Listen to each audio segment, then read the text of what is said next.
যে ভূমিকম্প আমরা এখন আমাদের সামনে দেখছি, এবং আশঙ্কা করা হচ্ছে বাংলাদেশের দিকেও বড় কোনো ভূমিকম্প, এবং সবচেয়ে বেশি ক্ষতির মধ্যে পড়তে পারে ঢাকা শহর। আল্লাহ না করুক, আল্লাহ না করুক তো দোয়া করছে, কিন্তু পাপ তো ঠিকই করছে। আল্লাহ না করুক যদি এরকম 5 থেকে 6 মাত্রাটা কোনো ভূমিকম্প হয়েছে, যে উৎপত্তি স্থান বাংলাদেশের কাছাকাছি, তাহলে দেখবেন আল্লাহ না করুক লক্ষ লক্ষ মানুষ মারা যাবে। নাউজুবিল্লাহ। নবী সাল্লাল্লাহু আলাইহি ওয়াসাল্লাম বললেন, বাইনা ইয়াদাইস সাআ, কিয়ামতের আগে আগে, কিয়ামতের আগে আগে আসবে মুনতায়িরুন শাদীদ, বড় বড় দুটো মহামারী। বড় বড় মহামারী তো বুঝি আমরা, অসংখ্য মানুষ মারা যাবে, এরকম মহামারী আসবে। তারপর বাদাহু, এই মহামারীর পরে আসবে সানাওয়াতু জালাজিল, জালজালা বা ভূমিকম্পের বছরগুলো। জালজালা বা ভূমিকম্পের বছরগুলো, বছর নয় বছরগুলো, মানে বছর ধরে সিরিজ ভূমিকম্প হবে বিশ্বের মধ্যে। বলেন নাউজুবিল্লাহ। এই পর্যন্ত কি পৃথিবীতে কখনো সিরিজ ভূমিকম্প হয়েছে বছরের পর বছর ধরে? এখনো হয়েছে কি? হয়নি। আর হাদিসগুলো মেলাবেন, নবীজি বলছেন বাইনা ইয়াদাইস সাআ, কিয়ামতের আগে আগে মুনতায়িরুন শাদীদ, মহামারী ছড়াবে, প্রচন্ড বড় মহামারী। পৃথিবীতে যত মহামারী হয়েছে এগুলো ইতিহাস ঘাটলে দেখা যাবে না কোন মহামারী কত বড় ছিল। সাম্প্রতিক মহামারী অনেক বড় ছিল। সাম্প্রতিক যে মহামারী চলে গেল, এটা পৃথিবীর অন্যতম বড় একটা মহামারী। আমি বলতে পারবো না যে এটাই সেই মহামারী যার কথা নবীজি বলছেন হাদিসে, এমনটা আমি বলতে পারবো না, কেউই বলতে পারবে না, কিন্তু হতেও তো পারে, পারে না?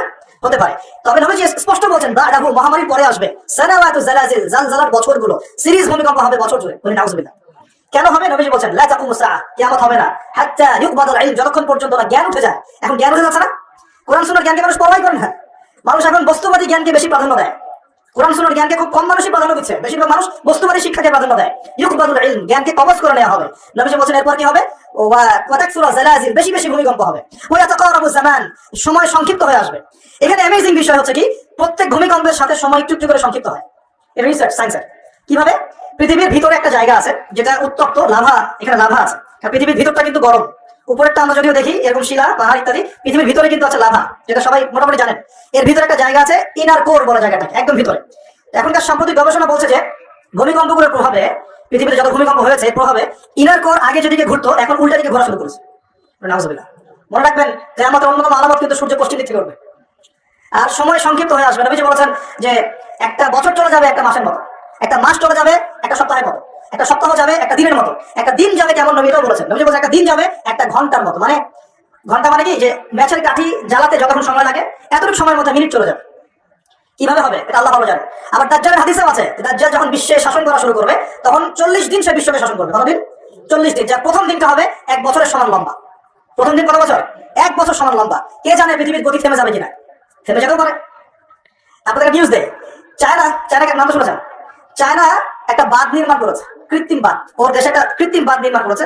এটা এত শক্তিশালী বাঁধ, ওখানে এত রড সিমেন্ট আর এই ম্যাটেরিয়ালস ইউজ করা হয়েছে, যেটা এই পাকিস্তান, তারপর ইন্দোনেশিয়া, হ্যাঁ, বাংলাদেশ, এই যে দেশগুলো আছে, এই পুরো দেশটাকে, এই পুরো দেশের একটা বড় অংশকে এই কংক্রিটের নিচে ঢেকে ফেলা সম্ভব। এত বেশি কংক্রিট ইউজ করা হয়েছে, চায়না ইউজ করেছে, ওরা ইউজ করেছে। এবং বিশাল একটা পানির ফ্লো তারা সৃষ্টি করেছে, কৃত্রিম, এটা কিন্তু ম্যানমেড। তো আমি গতকাল রিসার্চ করতে গিয়ে দেখলাম যে তারা বলছে এই বাঁধটা নির্মাণ করার কারণে পৃথিবীর আর্নিক গতির মধ্যে একটা পরিবর্তন চলে আসছে, মানুষের হাতে কামাই দেখেন। আর এখানে কিন্তু দাজ্জালের হাদিসে এটাও বলা হচ্ছে যে পৃথিবীর প্রথম দিনটা, দাজ্জালের প্রথম দিনটা হবে 1 বছরের সমান লম্বা। কে জানে হয়তো বা এমন কিছু হবে মহাবিশ্বে যে পৃথিবীর আর্নিক গতিটার মধ্যে কোনো পরিবর্তন হবে, ঘূর্ণনে কোনো পরিবর্তন দেখা দিবে হয়তো বা, আল্লাহ ভালো জানে। তো আমি বিশ্বাস করি এটা হবে, কিন্তু আমি বলি না কারণে যে মানুষ বলবে যে আপনি এত স্পেসিফিকলি কেমন করে বলতে পারেন। আমার বিশ্বাস এরকম কিছু একটা হবে, মহাবিশ্বে এমন কিছু একটা হবে যাতে এই পৃথিবীর গতির মধ্যে একটা পরিবর্তন আসবে। না হলে দাজ্জালের একদিন কেমন করে 1 বছরের সমান হতে পারে? সাহাবীরা প্রশ্ন করলেন, ইয়া রাসূলুল্লাহ, আমরা তখন নামাজ কেমন করে পড়বো? নবীজি বললেন অনুমান করে পড়ে নিবে, তোমরা এস্টিমেট করে অনুমান করে পড়ে নিবে যে কতটুকু সময় পর পর ওয়াক্ত হচ্ছে। তার মানে সাহাবীরা নামাজে তখনও সচেতন ছিলেন। তারপর দেখেন ইয়াতাকারাবু জামান, নবী যেটা বলছেন দাজ্জালের দ্বিতীয় দিনটা হবে এক মাসের সমান, আর তৃতীয় দিনটা হবে 1 সপ্তাহের সমান, বাকি দিনগুলো হবে তোমাদের দিনের মতোই।